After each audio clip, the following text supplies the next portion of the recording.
Hello everyone, welcome to tutor mentor. Andhra Pradesh, Assam और Gujarat 15 states में से ऐसे स्टेट्स और यूनियन टेरिटरीज हैं जो 2022 के लॉजिस्टिक इंडेक्स चार्ट के अचीवर के हिसाब से कैटेगराइज्ड हैं।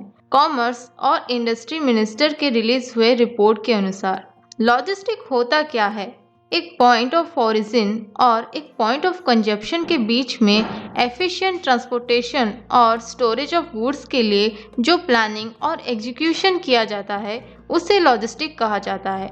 अगर लॉजिस्टिक पॉलिसी के बारे में ज़्यादा जानना है तो डिस्क्रिप्शन में दिए गए लिंक में जाके क्लिक कर सकते हैं।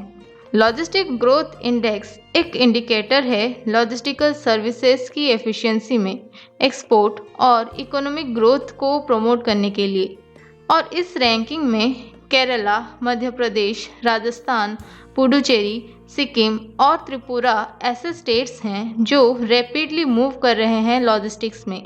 इन 15 स्टेट्स और यूनियन टेरिटरीज में से एस्पायरर्स कैटेगरी में आते हैं Bihar, Chhattisgarh, Goa, Mizoram, Andaman and Nicobar island, Lakshadweep, Ladakh, Nagaland, Jammu and Kashmir और अरुणाचल प्रदेश।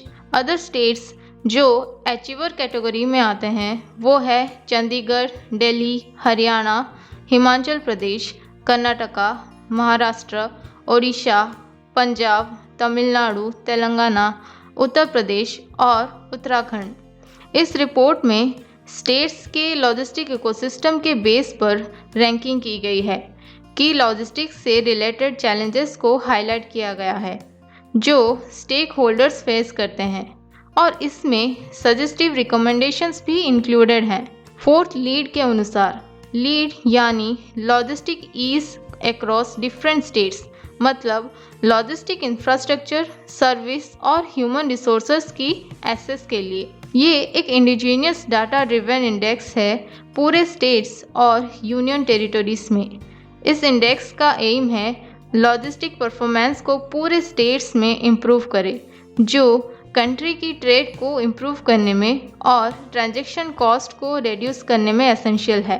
2018 में पहला लॉजिस्टिक रिपोर्ट रिलीज़ हुआ और लास्ट ईयर तो कोविड के वजह से कोई रिपोर्ट रिलीज़ ही नहीं हुआ था। 2018 और 2019 को लॉजिस्टिक रैंकिंग के लिस्ट में गुजरात पहला पोजीशन पर है। 2021 की एनुअल लीड रिपोर्ट में गुजरात, हरियाणा और पंजाब पूरे स्टेट्स में टॉप 3 रैंक पर हैं। 2022 का जो रिपोर्ट था जिससे अप्रैल में रोल आउट किया गया था, उसके बाद कुछ इश्यूज़ को आइडेंटिफाई किया गया था जिसके बाद इमीडिएट एक्शंस लेना ज़रूरी था, जो कि सप्लाई चेन्स को सिनर्जाइज करने में मदद करता है। हर एक स्टेट और यूनियन टेरिटरीज में लॉजिस्टिक इकोसिस्टम को रेट करने के लिए स्टैटिस्टिकल मोड का इस्तेमाल किया जा रहा है। मिनिस्टर ने पीएम गति शक्ति को लेके उम्मीद लगाई है कि ये डिस्टेंस कम्युनिटीज़ यानी पर्टिकुलर नॉर्थ ईस्ट एरियाज में असिस्ट करने के लिए इंटीग्रेटेड इंफ्रास्ट्रक्चर्स की प्लानिंग और ब्रिज डेवलपमेंट गैप को अंडरटेक कर सकता है, इंक्लूसिव और इक्विटेबल डेवलपमेंट को लाने के लिए। पीएम गति शक्ति एक नेशनल मास्टर प्लान है मल्टी मोडल कनेक्टिविटी के लिए। इंडिया का एक मेगा प्रोजेक्ट जो 1.2 ट्रिलियन यूनाइटेड स्टेट्स डॉलर का है चाइना की फैक्ट्रीज को स्नैच करने के लिए। तो इसके मदद से लॉजिस्टिक एफिशिएंसी का इम्प्रूवमेंट भी हो सकता है। साथ ही साथ इंटीग्रेटेड और कॉम्प्रिहेंसिव प्लानिंग के साथ लॉजिस्टिक को ये प्रमोट कर सकता है। So thank you and stay tuned for more informative videos and keep subscribing to Tutor Mentor.